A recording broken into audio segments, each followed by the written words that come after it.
তো আগের ভিডিওতে তো বললামই যে মাম্মাম তো ঘুমিয়ে পড়েছিল। তো তারপর আমরা রাস্তা দেখতে, দেখতে যাচ্ছিলাম। তারপরে এখানে আবার আমার মাম্মাম ঘুম থেকে উঠেছে। তো এখানে আমি ওকে নিয়ে আবার একটু মজা করছিলাম। তো ঘুম থেকে উঠেই মাত্রই আমি বললাম, "একটা হাম্পি দিয়ে দাও সবাইকে।" তো সবাইকে একটা হাম্পি দিয়ে দিল এখানে। তো তারপরে আমরা এখানে আমি আর মাম্মাম রাস্তা দেখতে, দেখতে যাচ্ছিলাম দুজনে। তো খুব ভাল লাগছিল খুব। তো ও তো এখানে ঘুম থেকে উঠেই নিজের দুষ্টুমি দেখানো শুরু করে দিয়েছে। ওর রং বেরিয়ে গেছে। আসল রং ঘুম থেকে উঠেই এনে গাইস, মা আর মাসি প্রথমবার পৈলান মন্দিরে যাচ্ছে। খুব এক্সাইটেড, কিন্তু মুখ দেখে বোঝা যাচ্ছে না।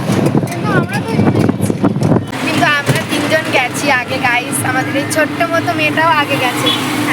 তো এই যে আমরা চলে এসেছি মন্দিরের সামনে। তো এবার আমরা ভেতরে ঢুকবো। তো তারপরে ভেতরে ঢুকেও তোমাদেরকে দেখাবো। মন্দিরটা বাইরে থেকেই দেখো কতটা সুন্দর দেখতে লাগছে।